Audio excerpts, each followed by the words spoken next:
Welcome back to Outdoors with Larry Ray, brought to you proudly by Tennessee Wildlife Resource Agency, Barton Power Sports, Sportsman's Warehouse, and Best Care Home Services. Good Saturday morning. It's the award-winning Outdoors with Larry Ray show, brought to you from the spacious studios of the ESPN 92.9. For you good folks in the Brownsville area, we're on 95.3 on the FM dial, and for those folks in Jackson, Tennessee, 101.5. Ray is syndicated now. So let's bring up the Wonder Boy of Wildlife, the one and only, the award-winning Larry Ray. Well, he was here, but he just left. You know, he's going out to collect some more awards. Frank Barton, wow, off the top of his head, I'm impressed. I just don't ask me anything else. I don't remember what he said, but it was sounded good. But thank you, Frank. Good to have you here on this Saturday morning. Back-to-back, Frank. To be frank, I'm glad to have you, Frank. Thank you, Larry. Good morning, everybody. Be here by ourselves. So we got the two producers in here. But, hey, let's talk a little trout fishing, everybody. It's hot. It's July in Memphis on this 21st of July. I tell you what, right off, Frank, I know you can get on your Indian motorcycle and let the air blow in your hair, you know, if you wanted to. Knees in the breeze. Yeah, knees in the breeze. But it is hot, and so I said, let's talk some trout fishing in Arkansas, because they got some places over there. They got the North Fork of the White. I don't know if he calls it that. The North Fork of the White. They got the White River, and they got the Little Red River. And, of course, we've got that other river that's up here in Spring River that's part of this. But who better to talk trout fishing with our good friend John Berry of the Berry Brothers Guide Service, and that great metropolis of Cotter, Arkansas, trout capital USA. How you like that? How you like that? Does that not make you think like it makes me want to come right now to get over there? You know, but hey, talk about it. I know that the hot weather. Tell us about the fishing over there, because this is, to me, this is be the time. Get your sunscreen on, get your big floppy hat, and go fishing in that cool water, right? Well, better still, Larry, starting today, yes, we have wadeable water on the White and the Norfolk. Oh, great call. Great call. Okay, so if you're hot, yeah, what we do over here is wet wade. We put on our wading boots and go out there. It's 95 degrees right now, but the water is 57.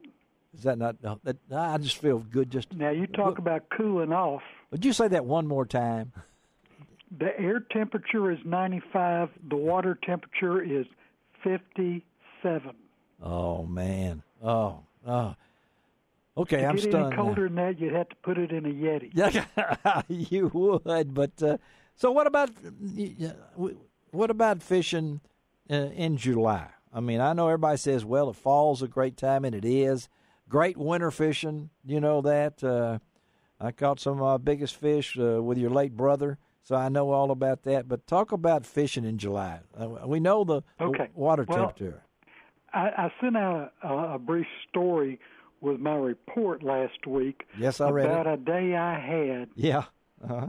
And I went over to the Norfolk and waded, and I only caught 4 fish, and it was one of my best days ever. Well, explain that to him. Okay. The smallest, I caught 4. The smallest one was 18 inches long. The big one was a 24-inch brown. I caught a 19-inch Bonneville cutthroat. You did? Now, yes. Uh-huh. Yeah. Let me explain a little bit about that. Yeah, that's what Frank wants to know. 5 years ago, Trout Unlimited started stocking Bonneville trout eggs. Now, what is a Bonneville trout? I mean, okay, it's a species of cutthroat trout that's different from the ones we have here, and they're from a limited range in Wyoming. Okay, so and all the scientists got together, and they thought that this Bonneville was a pretty tough customer. It had not been raised in a hatchery, so it still had all the wild genes left in it.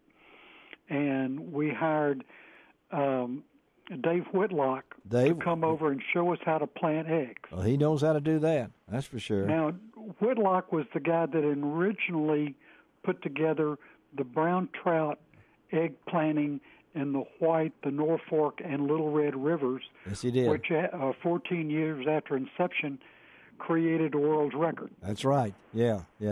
So this guy knows a little bit about it. And so one of your 4 fish that you caught was a Bonneville. Was a Bonneville that was 21 inches long.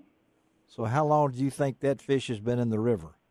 I think he was the original planting 5 years ago. 5 years ago.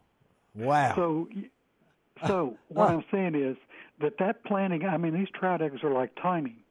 And for that to happen in 5 years, 21 inch, and that's the biggest one I've seen. Yeah. There may have been bigger ones caught, but that was the biggest that I've seen. Wow. And it was wild. It was wild. This puppy had never been in a hatchery. He was wilder than a March hare. I didn't know if I was going to get him in or not. Oh, so did you know what he was? Could you tell that? Not till I got him in. Not till you got him in, and then what did you think? I thought, I was more impressed with it than I was the much larger brown. Well, I can understand that. To think about this, and these are 4. You caught these. Well, then I caught a 19-inch rainbow and an 18-inch rainbow. But this is all on the same day. These 4 fish all in the same. But that was the only fish I caught. I went over there early and fished till about 11 o'clock, and then went to lunch. You caught these after lunch? I was thinking. Come on. I went down to Heidi's Ugly Cakes in Norfolk, Arkansas. Who was that? What is that again? Heidi's Ugly Cake? What was that? In Norfolk, Arkansas. Okay. Next time you're up here, let me take you to Heidi's. I want to go to Heidi's. She has the best Reuben sandwich I've ever eaten. Now you've gone from trout to Reuben sandwiches. I take over, Frank. Okay, I mean, is that well, not? I'm not going to tell you about the blackberry fried pies then.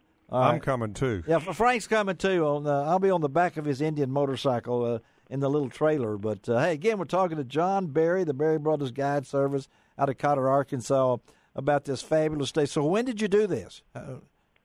This was last week. Last week in the middle of the week or what? In the middle of the week, I went. I think it was a Tuesday. Was it crowded? And we only counted about 3 or 4 other people out there. Because it was hot. I mean, it was hot. It's hot. And what made you go back after lunch? Did you really think? Well, I didn't go back after lunch. I just fished a half day. Oh, so you fished and then went to Heidi's. Okay. I fished and then went to Heidi's.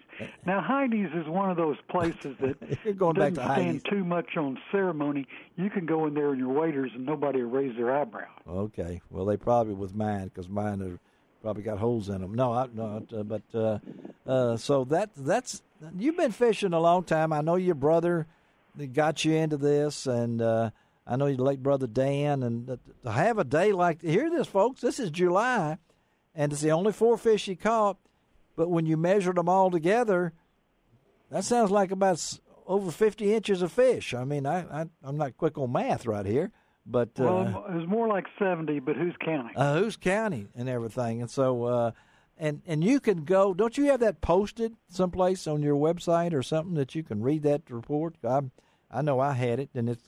I know it's on mine. Just call me and I'll put you on my distribution list. Well, it's on my website. You can go to lroutdoors.com and read his report and read the things that happened to him. And so, Dan, talk about it. Then July now, talk about you have the ability here to catch not just rainbows and browns, and now you've thrown in this Bonneville thing, which I think is somewhere in Utah, and think of the salt flats. But what were you using? Are you going to tell us?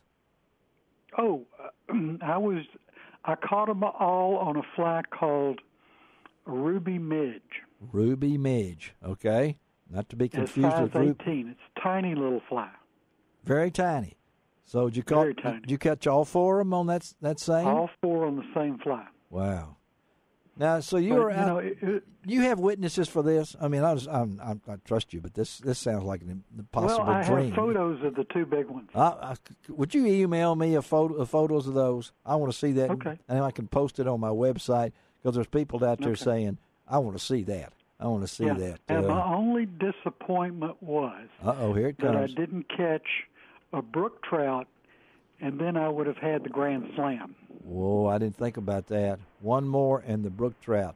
But you wouldn't trade... If I had the brook trout, I would have had the Grand Slam 4 species in one day. Wow. Well... But as it was, I caught 3 species in one day. Including one that proves that things do work when they... these policies come about. So, well, this was done by Trout Unlimited. Now, they got permission from Game and Fish. Game and Fish people participated.